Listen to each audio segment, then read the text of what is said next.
Happy Tuesday, everybody. We're live, pal. Andrew Zarian, how is the weather? Are we going to get a power failure during this show? What is going on? I don't know. Con Ed told me to brace for maybe some issues with the power. So you may lose me. But the other thing is I have about like 50 contractors in my house right now. Since about 7 o'clock this morning, my wife double booked 2 separate projects we have. So everybody decided to come at the same time. So my house has been torn upside down. I mean, literally, if I'll send you a photo after. It's like I'm in the middle of a major reno. So, I mean, while they're working, like you guys can stay there, right? Like you don't have to. Yeah. Okay. Yeah. Yeah. I They heard moved all the crap into my bedroom, but hopefully they'll put it back where it belongs once they're done with one of the rooms. You know what they didn't touch though is that glorious office, because that's where all the work is done. No, but I am gutting this office in about a week. Oh no. Yeah, I'm gutting the whole thing in about a week. I'm repainting and new furniture, new everything. So you're gonna miss any shows?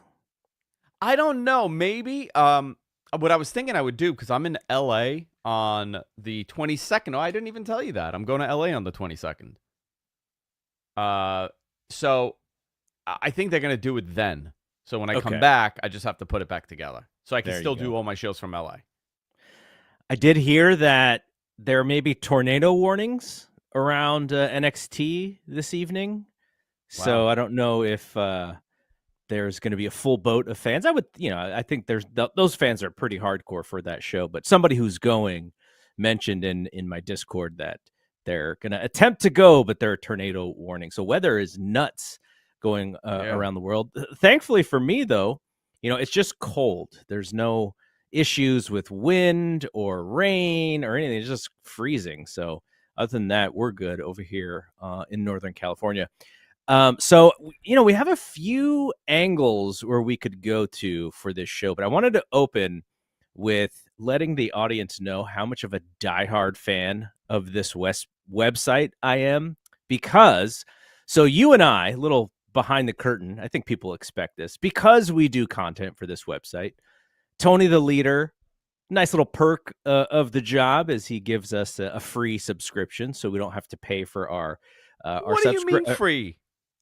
You got to pay. He doubled you. You have to pay double. I've been paying for an eternity, for decades. They never told me to say no. Tony actually yelled at me. He's like, "Why are you paying?" He changed my account. Yeah. So I've been a member, I think I mentioned this, of F4W from 2005. So literally maybe a month or two into Brian starting up the website is when I found it, and I've been subscribing ever since.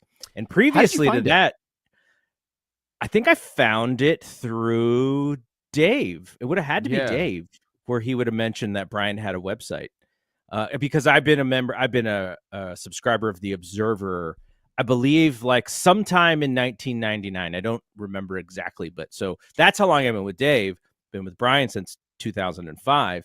And so what happened is I wake up Monday morning, Brian and Dave recorded on Sunday evening, and I'm like, oh, great, Wrestling Observer Radio. No matter what podcasts are in my queue, I always start with Dave and Brian, because it's been like that since before I even had anything to play the podcast on, since I had an old iPod Touch from back in the day, right? So that's been my habit. That's been what I've done every single day since I've had this opportunity to listen to stuff. So I download the show, and on my phone I use a service called Downcast. It's the podcast app. For whatever reason, this website doesn't work well with Apple Podcasts. I think it may have to do with membership stuff. So back in the day, Tony Leader told us all, use this thing called Downcast. It works with our membership and you'll be fine. So I've been using Downcast forever too. And the thing is not downloading. It's just error. And I'm like, sometimes Downcast kind of screws up. I'll wait a couple hours. Then I try to log into the website, and I realized that my subscription expired. So from time to time, you off. Well, Tony has to re-up us, right? And so I reached out to him in the afternoon, and I was like, "Hey, man, I think I need to be re-updated." And I waited and I waited. And I think he must have been doing something because he didn't get back to me. And so a whole day went by and I didn't get to listen to Brian and Dave. And some people may say, well, why didn't you just go to the website? Because the website locked me out too. The And website. so I could have pirated morning, for you, dude. I could have pirated and sent it to you. This is basically my point, which is it is so habitual for me to just listen to them immediately. And knowing that I couldn't listen to this show, I was like scratching my neck. I was like, what's going on here? Like, where's the stuff, man? I needed my stuff and I didn't have it. And then this morning my account was fixed. So I was able to listen to last night's or Sunday night show. Have not listened to Monday night's show all the way through yet, but I'm back. I feel better because I was not feeling great yesterday. And I think it was solely because I didn't have my Wrestling Observer Radio. Okay, let's start with some actual stuff, because if there is somebody to talk to about Mercedes Moné, you may be the top person that I would want to talk to about this topic. Mercedes Moné. The question is, it's actually a two-parter. Yeah. Are we sure that it's AEW? And if it is AEW, do we have any expectation yet? Because I think a lot of people have sort of been waiting. Maybe they thought she was going to debut last week. She didn't debut last week. And the longer that she pushes it off, I think people are going to think, oh, maybe she's not going to be AEW. So what is the latest of the latest of the latest on one Mercedes Moné? Well, you saw over, when was it, Friday? I put out a tweet, or Thursday. I think it was Friday or Thursday or Saturday. I can't remember. Was it the subtle one that not everyone understood immediately what you were talking about?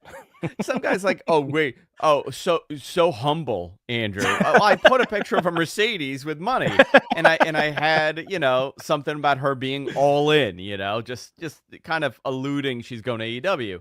Can I tell you, though, that was your best one since the Panama Sunrise one. That's what everybody said. Everybody said the Panama Sunset was... it really resonated with people, and I didn't know that it was like people found it, they got tickled by it. Yeah. But I always, that's like my gimmick, like I think a lot of people enjoy it. They like the teases. And I posted an Osprey for when Will was going there, or I posted, I do that time every now and then. I like to have fun with this. And again, I'm not a journalist. And someone's like, well, this is what journalists do. I'm like, I'm not a journalist, dude. I'm like, that word, and it just shows you, like, that word is being used very loosely. Bloggers are not journalists. YouTubers are not journalists. I'm not a journalist. I'm on the radio. I do podcasts. I break some news. I'm not a journalist. Maybe we probably have to be, or whatever you want to call it. Yeah, I think we have to be a little bit more specific these days, because there are reporters, like Sean Ross Sapp is someone who I would consider a reporter. Sure. Dave is a reporter, but he would describe himself as a business analyst.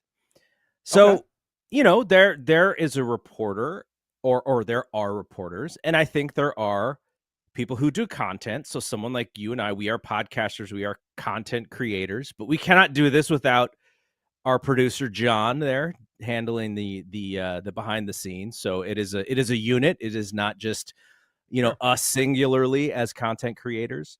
You also have, like you mentioned, the blogs, and those are more aggregators to me than anything else. I wouldn't consider that journalism. I would consider that content aggregation. And so, there's many different pieces of this whole puzzle. Someone even like Denise, who's like our favorite person. She does content, but she also does interviews. And then aggregators take what is in those interviews and then they post them and they create content. And that's kind of how they do it. So lots of different angles to this.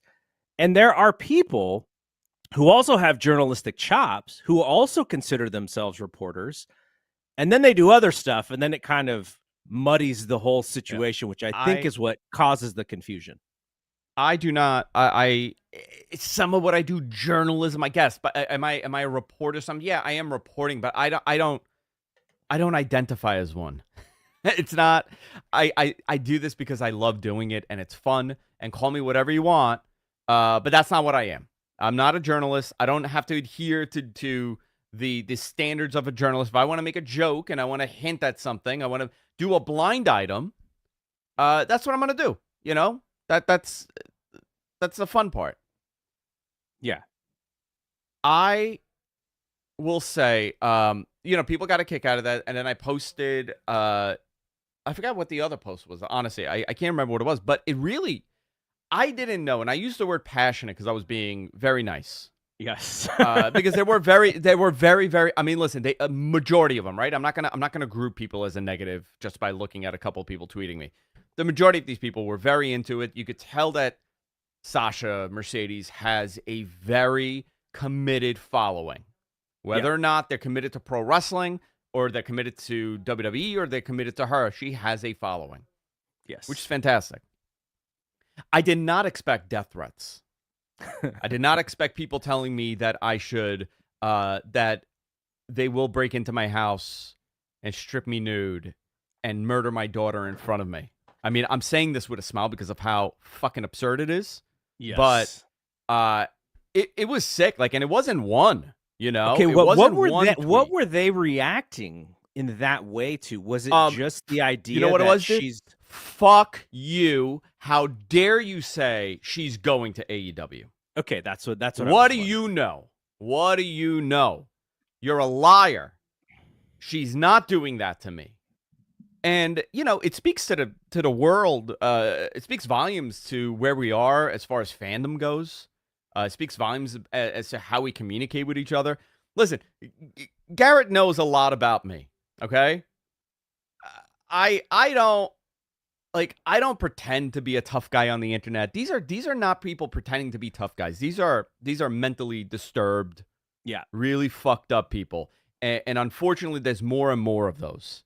And it's the climate that we've created. I don't want to dwell on this the whole show, obviously. Can I tell you an interesting story though about Twitter? And okay, so when 2000-ish, I don't know when you would have gotten on Facebook, but I think I got on Facebook around 2005 or something like that. Yeah, around and that. So Facebook, they wanted you to use your name, right? They didn't want you to use a nickname. They didn't want you to use a fake name. Like, they were trying to get people to use their names. And the reason is because when you create a business or a social media network, you want there to be some trust, some honesty, some faith. And really what you want people to do is be responsible, because if you put your name behind something, if I use my name and I post on Facebook where a lot of people can see, and if I'm an idiot, then the world can see that I'm an idiot and I should be responsible for that. So that's what Facebook went into. Now, people could skirt around that and figure out how to get around that. Twitter, on the other hand, took the opposite approach, right? Username, sort of like message board behavior, username, avatar, you don't have to put a real photo. And so once you go that way, you can act as wild as you want. And I think it actually causes people to be a little bit more irresponsible than they would in real life. Now, I'll tell a real story here. In a previous lifetime, I was doing community. I was running the community for an old Internet 2.0 website from early 2000s. And part of my job was to find our power users and then go meet our power users and go hang out with them and go see what they like and see what they don't like and what they want us to do and all these things. So that was what my job was, 20 years ago.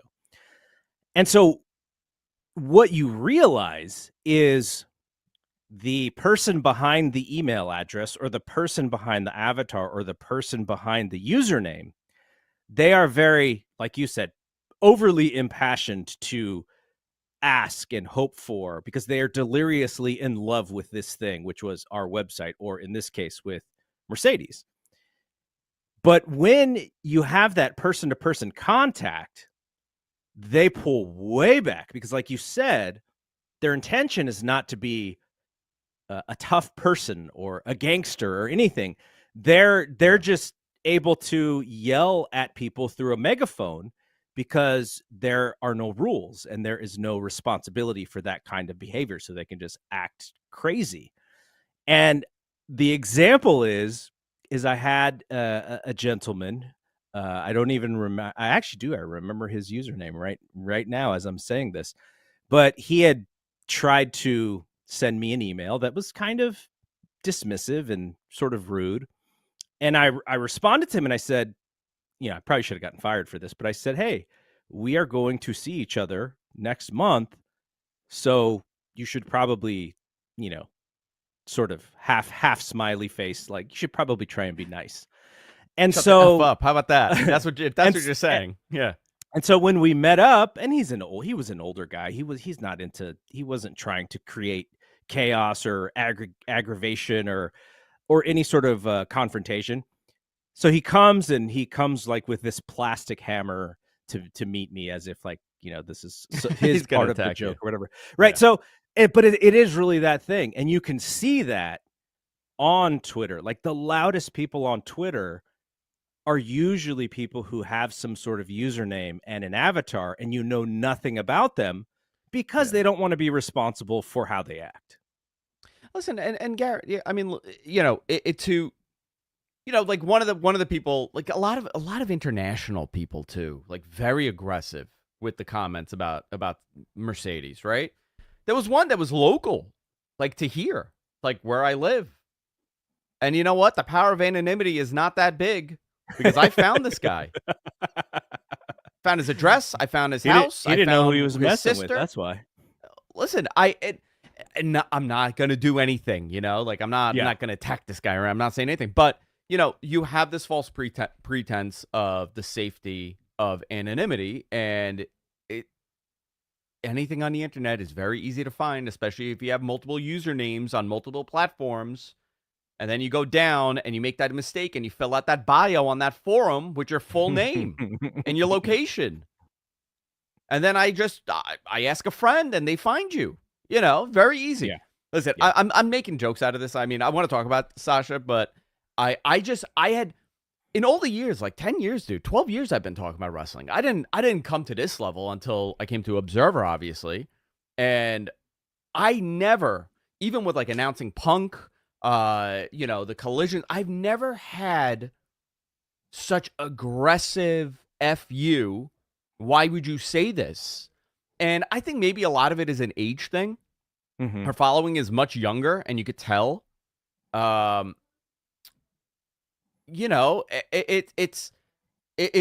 bizarre to me. The whole thing, like to give a shit that much, is strange to me.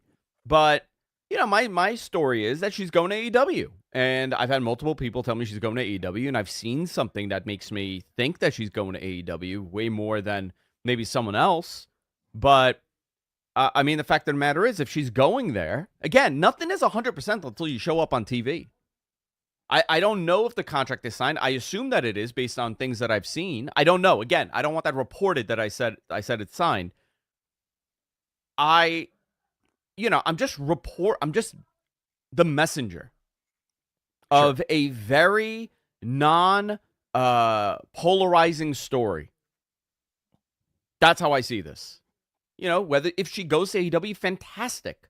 All my indicators are pointing that she's going there. If she doesn't, fine, great. Who cares? I mean, Tony probably cares and WWE cares, but why do you care? You're still going to see your favorite wrestler wrestle. Mm-hmm. I found the whole behavior very off-putting. Like my whole line is like, once I don't have fun doing this, I'm done. Sayonara, suckers. Yeah. I'm out of here. No, I hear you. I definitely hear you. And it was there. Like, it was almost there. But, long story short, I believe she's headed there. Now, I don't, a lot of people speculating it's tomorrow.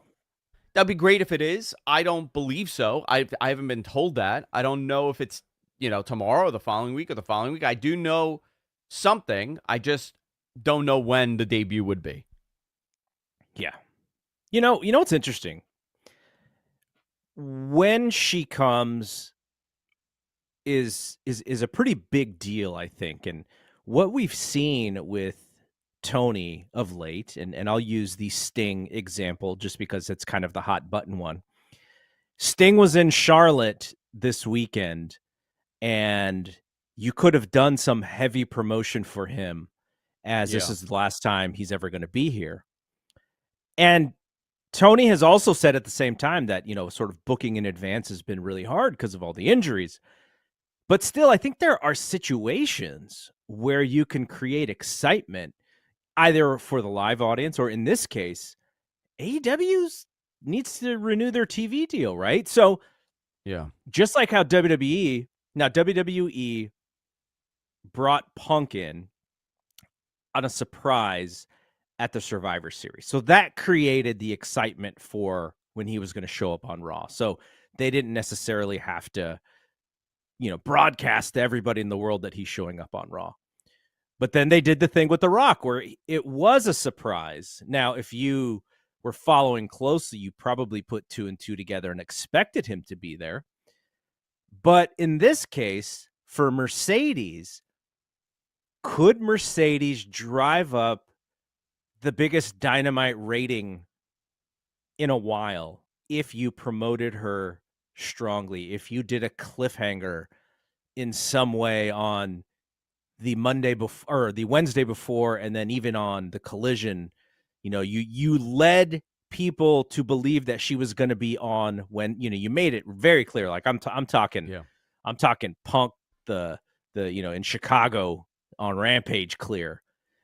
Or you just out and out promote her and say she's going to be there. Like, I think those two ways are good to see what kind of juice does she have with this audience. Like, can we get 1 million people watching this show with the announcement that Mercedes is going to be on? Now, some of it will depend on the competition. Who knows? They haven't hit 1 million in a while.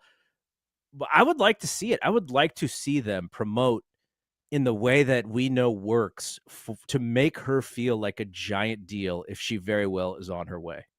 Listen, vignettes do wonders, right? And something that came to mind is how WWE would do Jericho's returns, where they tease it for a couple weeks, gets everybody speculating. Some people start speculating, like it's pretty obvious it's this person, but it could also be this. You could do that for a couple of weeks and then finally say, like, the debut will happen. The women's division will never be the same again, or whatever you want to do. And it kind of gets people intrigued to tune in. You could do that. But you also want to allow yourself an out, right? Like, this is how I think. Like, if I'm marketing this, like, she's obviously going to be a very expensive, big hire for them. If she signs or if she does, whatever you want to believe. You don't want to say, like, Mercedes Moné live on Dynamite and the show does under 1 million.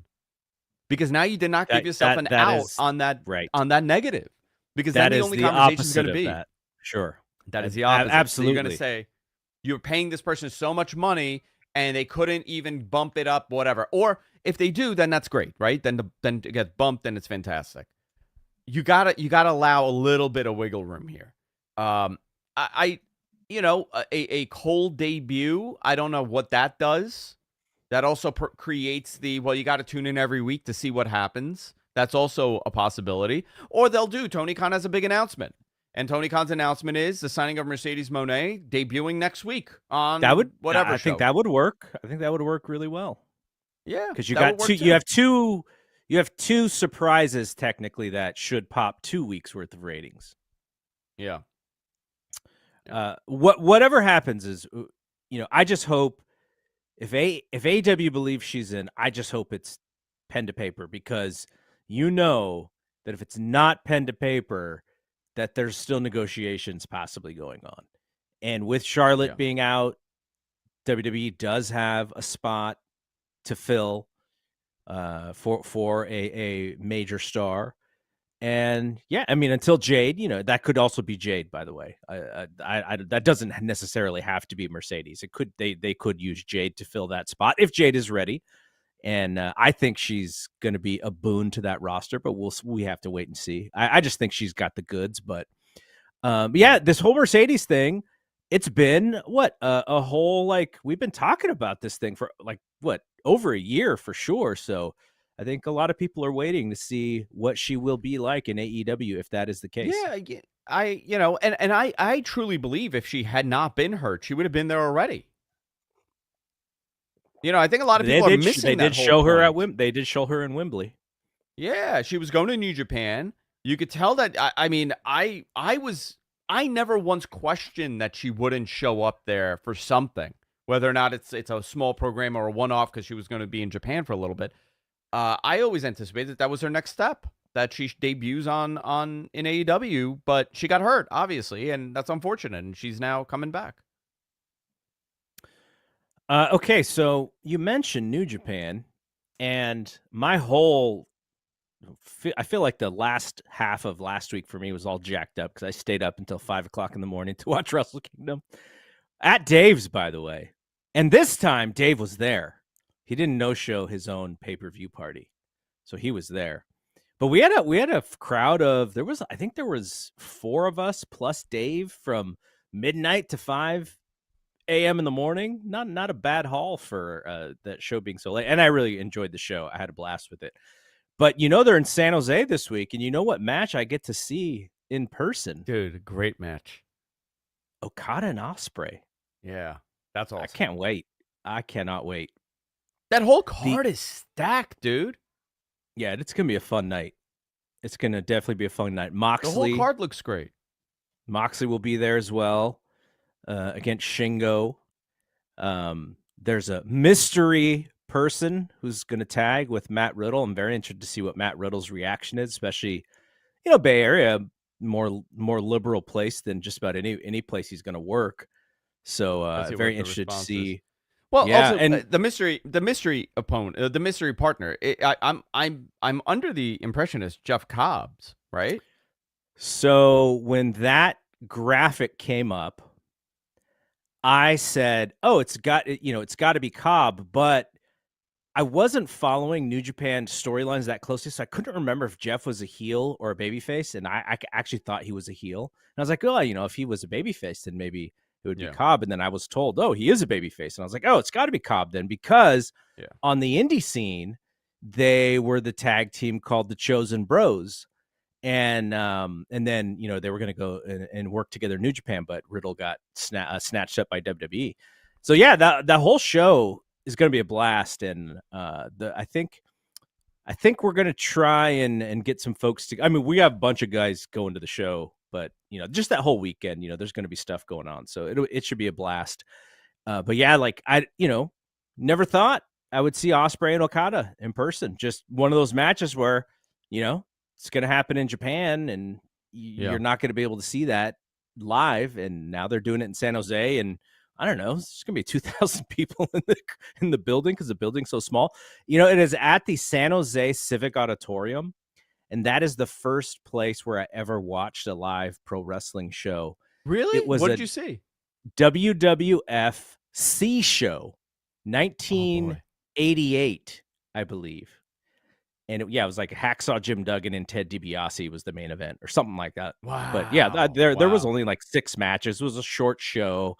It was really, we were impressed at, who was because the guys are just bigger than life. They're like so much bigger in person than you even realize on TV. But it was all about the merch game. I had to get my Hogan poster. My sister had to get her Elizabeth poster. So that's kind of what we were into. But yeah, so I've been to wrestling at the Civic ever since New Japan started coming to San Jose, but prior to that it was like just that WWF show. And then I went to a basketball league was trying to get off the ground, and they used old Warriors legend Tim Hardaway to come out and play in San Jose. So I did get to see a basketball game at the Civic Auditorium like 10 years ago too. But yeah, it'd be fun. Wow. The New Japan is always very high quality stuff live. I've been to only one New Japan show. Only just one. The Madison Square Garden one? Just the Garden one, yeah. That's the only one. That was awesome. That was a great show. I should have gone to the one that they ran in the fall here. They ran that random show in the fall. Was that the one on 42nd Street, whatever it was called? Yeah. I don't know why I didn't go, but I didn't go for some reason. I forgot what it was. But I've only been to one, and it's fantastic. I'm looking forward to that. It's going to be. But you know what? You know what's so weird? That show is very West Coast centric because it starts at 10:30. Yeah, it is very much. It's a late show. So last year, it was Okada and Tanahashi in the main event, and then it was Sasha and Mercedes and Kairi Sane. Those were the 2 big matches. You know what it went heads up with last year, and everyone's watching on their phone? What? Roman against Sami Zayn. Wow. Yeah, that was that same. But this year the show is earlier because last year it was in February. So they're not going heads up against that. This year they're going heads up against, I think, Battle of the Belts is the show that Battle of the Belts, a 3-hour collision and collision special. Yeah, which, I will get to that at some point over the weekend, hopefully, but I'm not going to be looking at my phone during a wrestling show to see what happens, because that was Roman and Sammy, man. You had to pay attention to it. You had to. That was a big program. That was a huge program. Yeah, greatly culminated, too. All right, so there was a prediction that was made. John Oran, who had worked for Sports Business Journal for years and years and years, and is now headed over to Puck News, which makes me very happy, because the Sports Business Journal was expensive as all hell to subscribe to. The only time I would ever read the Sports Business Journal is when I was at Dave's house, because he would just have the hard copy newspaper edition just piled up in his kitchen. And so I'd be able to look through it there. But it was like so expensive. I was like, man, I wish I could get this, but I can't justify the cost of this periodical to subscribe to. So John Oran's going to Puck, and I'm already a Puck subscriber, so I'm so fired up that he's headed over there. But I think it was his last Sports Business Journal column. He made a prediction, and the prediction was that in 2024, the WWE Raw rights would go to Amazon. And a lot of people were, including me, were surprised that that was the prediction, because it seems a little early. But I was actually thinking, I immediately thought, I wonder what Andrew thinks. Because I think you were the one who even sent me the story. I was like, I wonder what Andrew thinks about Amazon. Yeah, I think, I still feel linear for live sports-centric programming is the place to be. I missed a ton of Thursday Night Football because it wasn't just part of my habit of putting on Amazon to watch. I also hate the Amazon Prime app. I'm not a fan. Yeah, I'm not a fan of the app either, and that kind of plays a part.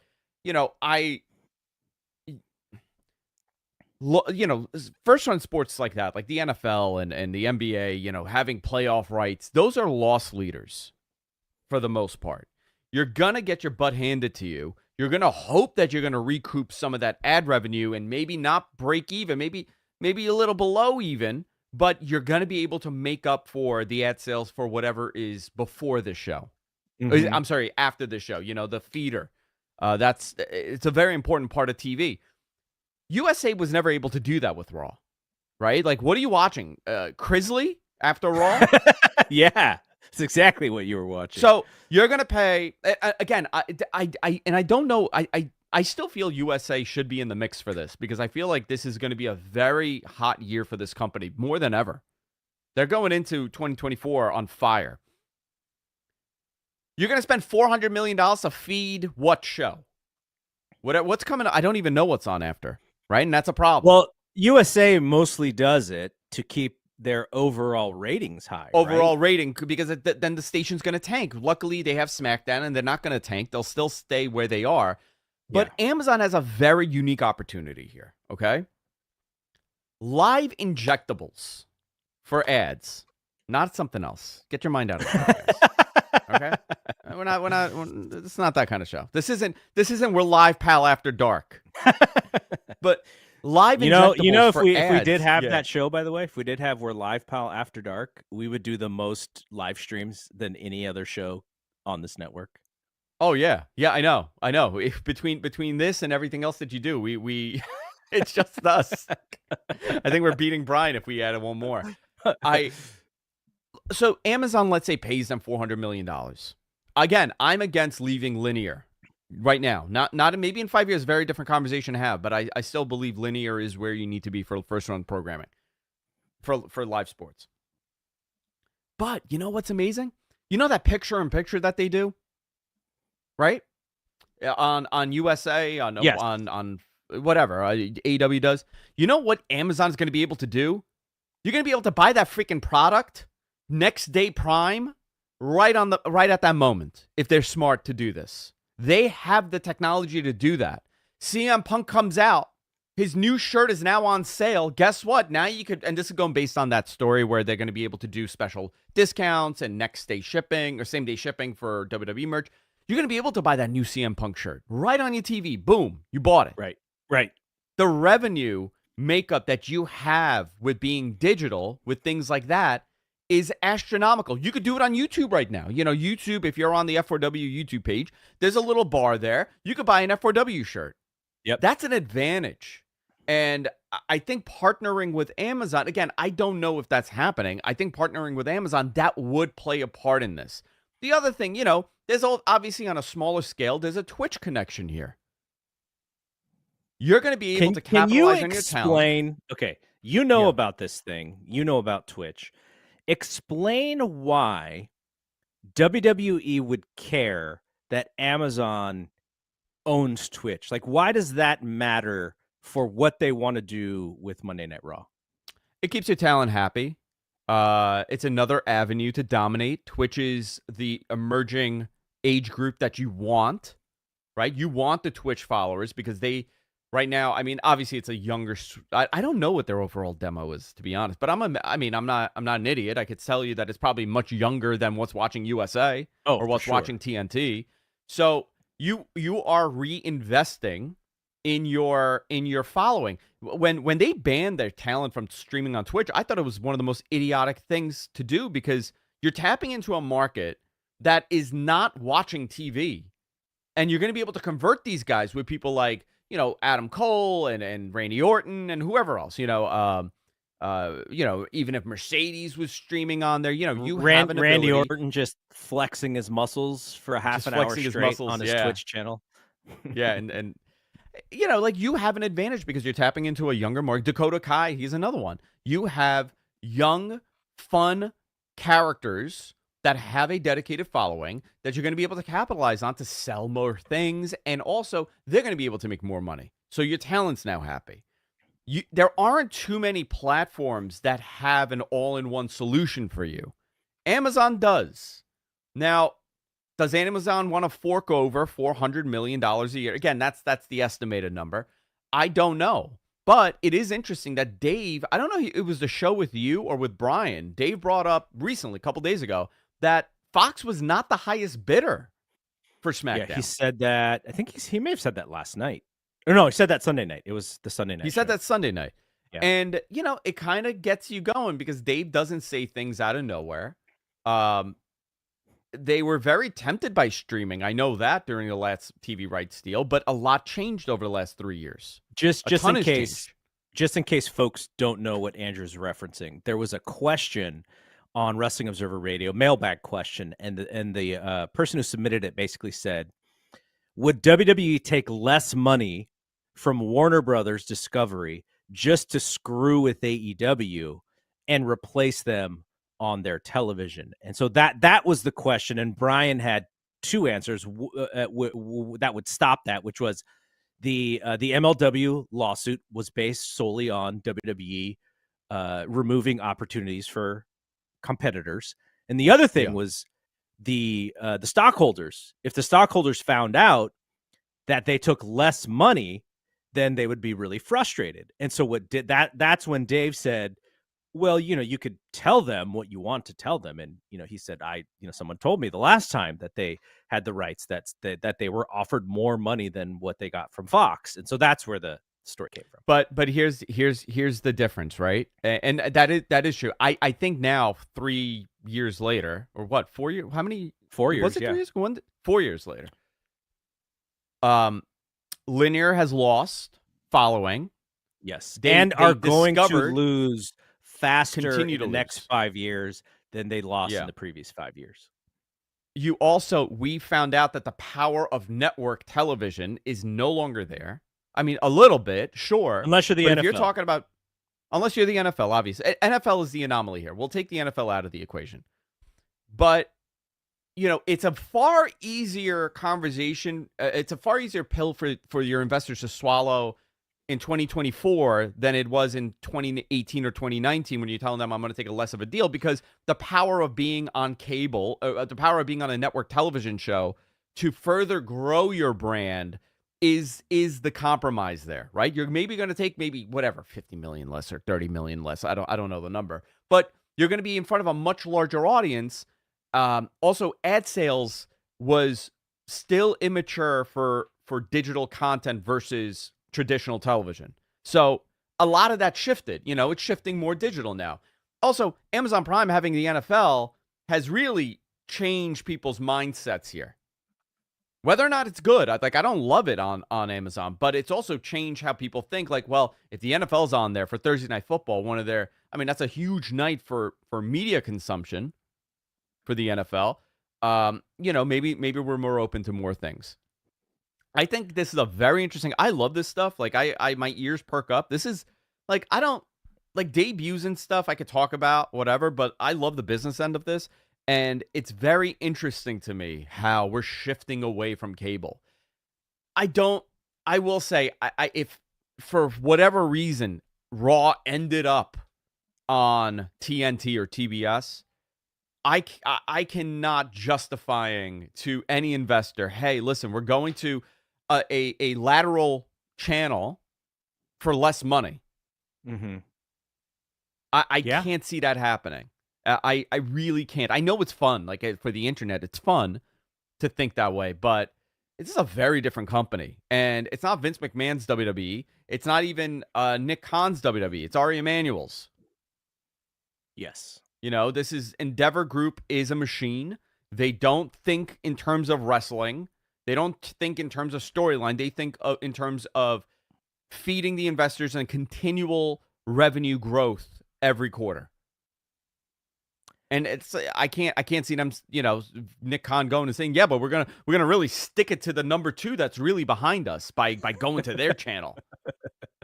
When the best thing for WWE was AEW, along with Vince McMahon leaving, but AEW was really the beginning of them going like, hey man, we gotta get our stuff together. These guys are about to get close here. Okay, my main question, as it pertained to this Amazon thing, was, I think in order for WWE to say yes, they really kind of have to get blown out of the water with the offer. And we go back to Nick Khan saying that I think that they were going to get a 50% increase in their overall rights package. I think that was the number. And then for SmackDown, they got a 40% increase, and the street reacted very poorly because they're like, hey, this is not 50%. This is 40%.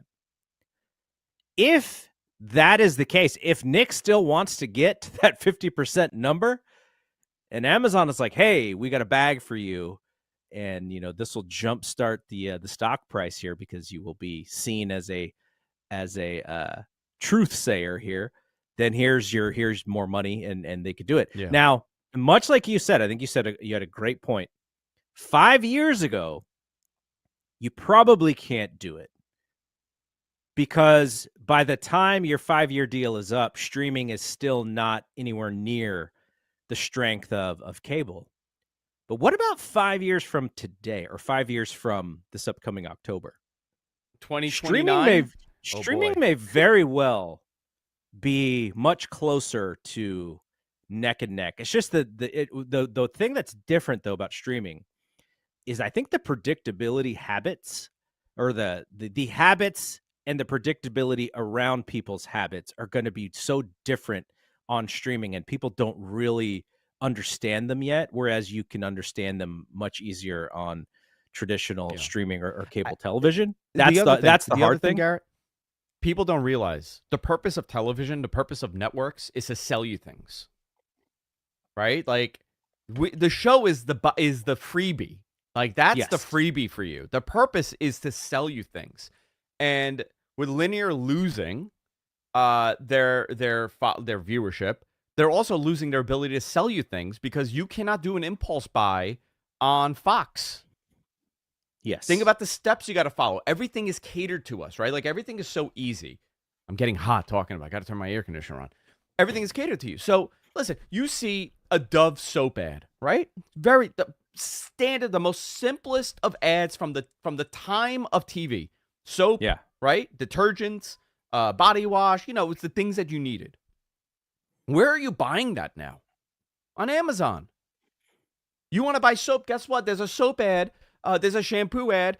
You have 10 seconds to click to purchase. It's all integrated. TV does not have that ability, and they most likely will not. And that is where the value is into spending $500 million for wrestling to sell you merch. That's the end of the deal. That's the whole purpose of all this. Like, I think people got they forgot, because when they went to like YouTube, YouTube in its infancy, they didn't have the ads. Like, we don't have an ad on this right now, but most likely in a couple of years, we could sell ads. If we wanted to tomorrow, we could sell an ad, but we don't have that ability to say, hey, click on that corner right there and buy it. And we may not be able to sell Downy ads or anything, but we could possibly sell you some old 1985 bottles of Calgon or something. Yeah, I can sell you Blue Chew till you're blue in the face. All right, Roman for Roman Reigns, right? Roman for Roman Reigns. Yeah, for hymns. Like, I got finasteride right next to me. I have some Propecia right there. I can tell you that. So did you call it injectable ads? Is that what did you call it? Injectables. The injectables idea is fascinating, and I think we saw with the Black Friday game, right? That's why they bought the game for Black Friday. They didn't buy it just because they figured people were going to be at home. Likewise, people are out shopping, right, on Black Friday. So they were like, hey, let's show folks that they could buy stuff and maybe even put a time clock on it, right? For this price, you lock in this price. Here's this iPad. And if you don't buy it in this price, then after this price is over, it's $50 higher or whatever. WWE has a store front, WWE Shop, and the company that they work with is Fanatics. Now, somebody told me that they thought Fanatics had their own storefront on Amazon.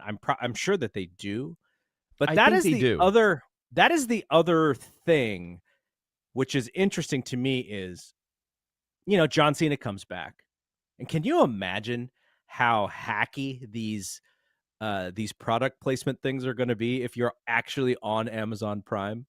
John Cena in the middle of his promo is going to cut a thing that says, just click on this barcode or scan this thing so that you can buy this t-shirt that I'm wearing right now. Like, in the middle. Dude, he won't even have to. He won't even have to. It'll pop up on the side of the screen. So, but yeah, so how Fanatics works in this is interesting to me. I'm trying to figure. Someone smarter than me will probably have a really good answer as to how WWE Shop can be.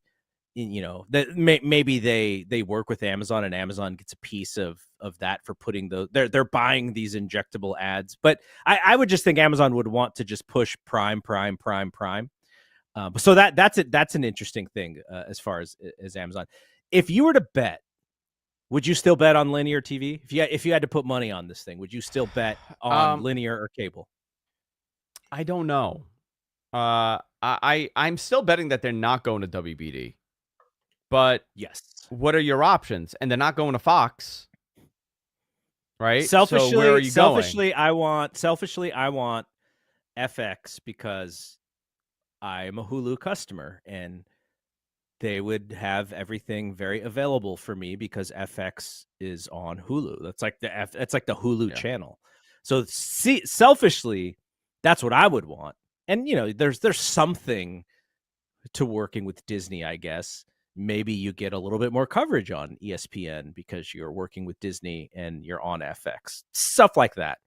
But and also when this Peacock thing is up, maybe there's a little bit of an inside move to ESPN Plus or ESPN Over the Top or whatever they're going to have by then. This is where you're going to get all your WWE content now. So I would still bet cable, but based on what John Oren said, that bet, the odds on that bet probably got worse the second he pushed publish on that report, on his prediction. Yeah, and I don't know. I mean, he is an insider. He knows a ton. I don't know if this is purely speculative or it's that he's heard stuff and that's why he's going down this avenue. He's a very smart guy and he knows how to write, and generally you don't pull these articles out of nowhere. Yeah, there's something Um, behind it for sure. there's something behind it for sure, and we'll find out. I think sooner than later. Obviously, we're in the contract year, but I think at the end of the day, all the NBA rights have to be settled before anybody else. I think so. Uh, at any other conversations that are happening, and people have asked, like, well, what's the holdup for AEW and WBD and Max? Um, I know what the Max holdup is for sure, like 100%. I know what it is. The TV holdup, I don't know, and my assumption is based on everybody that I speak to in TV, it's we need to find out what the hell's going on with NBA rights and who gets what before anybody could talk about anything else. NBA rights is the priority. That's their bread and butter for a lot of these channels. That's where we're going to go. Now, let's say WWE goes somewhere other than WBD. The second that story comes out, is Tony Khan fist pumping? Is he going full Jersey Shore fist pump dance? Or is he like, what okay, happens with WBD? If WWE does not go to WBD, like let's say they sign their contract, it's somebody else. Like Tony Khan's got to be like super fired up, but at the same time, like there's a reason why they're talking to WWE. Like all that doesn't just go away. But what does it talk about? That's the other thing. We don't know what the talk is. We don't know what kind of talk they're having. Was it just exploratory? I mean, it could have just been one of those. Was it some sort of international syndication? Could it be that? If Triple H and Nick Khan are going to this meeting, or maybe I'm getting meetings mixed up, but I think Nick Khan and somebody else maybe. Like, it's got to be about one thing, right? Around this time? Yeah. And it was somebody else too. It was somebody else. It wasn't just I don't know Nick if it was and Hunter. It may have been Shapiro. I'm not exactly sure. Maybe it was Shapiro. There's been a couple meetings. Remember the one that Triple H went to instead of going to Raw? That was not WBD. That was something else.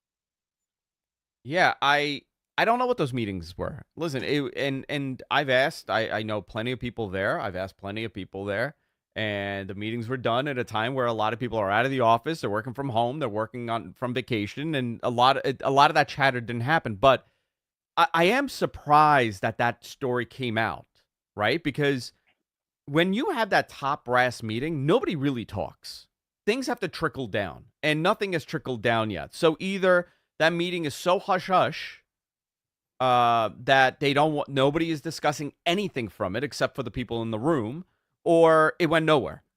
I mean, that's the 50-50. Are you saying Big Dave had that room tapped? Did Big Dave have that room tapped? He turns into a fly, dude. That's how he gets it. That's his special ability. Wow. A fly with giant biceps just hanging on that wall. You know, I'm going to be so sad when this TV deal stuff is over, because this is like my favorite thing to talk about. But me too. I love this stuff. Yeah. So we do have a couple. No one's gonna give a shit about what I have to say for the next 4 years. That's what's gonna happen. You're just gonna be tweeting like subtle things on Twitter to get people to pay attention. Like why does Andrew have like a fly with half of a wing on top of like a what does that slowly mean? Getting more and more deranged. My tweets. No, listen, I think it's exciting to talk about it, and it tells you. Listen, I love it. This is never in the history of professional wrestling, and think about how this. It's a sport, in my opinion. You know, it's a dramatized sport. We have never had a conversation like this where, you know, WWF is gonna go to TNT and kick WCW off. Like, these weren't like the nobody was discussing contract negotiations between USA and WWE. I mean, obviously Dave did, but not to this extent. We weren't talking about $500 million a year.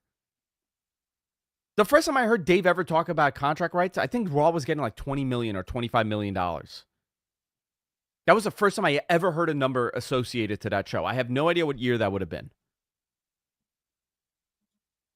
So, you know, this is all interesting stuff, and this just shows you the power of professional wrestling and the growth that they've had over the last couple of years. And guess what? competition, whether you're a far number 2 or a close number 2, it plays a huge part in creating people's excitement, in negotiations, in your favorite talent maybe going somewhere else and rebuilding. Interesting. I got to tell you, so what was the story that he ate that 450? Something cut him. I don't even know what it was. It was after the 450, but he was very visibly, he took his right hand and he went like this a couple times. I'm not alluding that he gigged or anything, right? But man, I mean, it looked like something happened. And then he went outside and came back in and he was just covered in blood. And they did not shy away whatsoever. Yeah. That definitely was not a blood capsule. Again, in my opinion. I don't think it would have looked. Yeah, it wouldn't have looked as good, I don't think. But here's what somebody told me, which was, and I think this is kind of the prevailing thought with the fan base too, which is AEW does blood, which is the one thing that they do that WWE doesn't. And the WWE is not going to become a bloodbath promotion or anything. But here and there, they may be able to do it as a way to show fans like, hey, if like you think AEW is more realistic or crazier or whatever, we'll show you some blood too. It's that's how it's kind of said to me. So I'm not against blood at all. Zero. Are you against drinking blood? I thought it was done. It was a one-off. I would not do it again. But, they felt the need to do it. And you know what? It got people talking and that's it. But if you do it every week, then nobody's going to give a crap. Like right now, there's blood on AEW TV generally. I would bet more times than not. If Moxley's wrestling. If Moxley's wrestling, then yeah, but generally there will be blood. But I don't dislike the blood. I think it's necessary. I do think that it is a necessary tool that you have to heighten a very important story you're telling. I don't want to see blood every week, like every match, because then it becomes nothing. But if WWE does this, I mean, first of all, they were on network TV, so I don't know if they would willingly do that. But you know what? We're talking about it, and we're talking about the main event of SmackDown, and that's kind of that's what they want. If I was in charge of a promotion, my perfect usage of blood, and this is never going to happen, by the way, but it would be only in angles to accentuate the heels, kind of being dastardly, or it would be in hard-hitting matches. I would not do it in regular TV matches, except for once in a great while. Because if you just hit somebody's head on the turnbuckle and they start bleeding, then it's like, oh, like then the bleeding is just like it's not, because Vince McMahon used to always say about why he believes in WWE, not the UFC. Well, I can book the outcomes. Yeah, you can book the outcomes. So why don't we make the blood a little bit more specific and dramatic, like Andrew said, instead of just being a regular occurrence? But then there are those who will say, well, I mean, if this is fighting, if this is supposed to be fighting, you're probably going to get cut every once in a while, even in random stuff. So I could see it both ways. But if I was doing it and I wanted to use it for those dramatic reasons, I would use it sparingly. But anyways. Hey, Rob in our chat had a super chat question. Okay. $5. Appreciate you, Rob. Is it possible Mercedes is using AEW to drive up the price and go into WWE all along, Royal Rumble or a Bayley save at one point? I mean, I think that would be, you're burning a bridge if at this point, based on, what I hear, if that is what your intention is. Maybe that was her intention early on. I mean, it's negotiation. We're at that point. It's how negotiations work, right? But so originally the way that Rob thought about it was kind of how I thought about it. And it was because of the changing of the tide, right? AEW, let's even go back a year. AEW was in a much hotter position, I think, with the public awareness of AEW than it is now. They're just a much colder promotion. And so if you're Mercedes and you're looking at this time last year, AEW may be, oh, like this is a real possibility. And like you said, like we saw, she was on their television at that pay-per-view. She was often rumored to come in. So there's got to be talks at least. And then over the year, it was very clear that WWE was the hotter promotion, like very, very clear. And so if her thoughts and ideas change, and all of a sudden, that contract offer from AEW, if it got there, that might have been not enough money all of a sudden because WWE is so hot. And that's sort of like a liquid kind of a thing and I think it should be. Sometimes it's going to work against talent in that way, right? When the go ahead. I'm for talent getting as much possible money as they could possibly get out of these companies.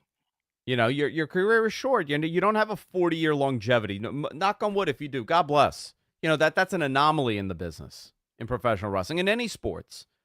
If you are able to make bank, no pun intended, or maybe a little bit, why wouldn't you? And why are you being judged on that? I don't think this far along. I think we are at a point that if that is her intention at today, I think that would be a mistake. But I think early on in negotiation, when you're talking to both companies, you do want to do that. I think we're past that at this point. Yeah. Yep. All right. So that was a good question to end the show. And I think we're done. And hopefully there won't be 50 contractors spending the night at Andrew's house today. They're still working on my kid's bedroom. Do you hear them? They're putting new floors in. No, you soundproof that room very well. We can't hear anything. Yeah, thank you. All right, but that is it. Money. That is it. We will see everybody next week. So for Andrew, I am Double G. Thank you to producer John. Peace out.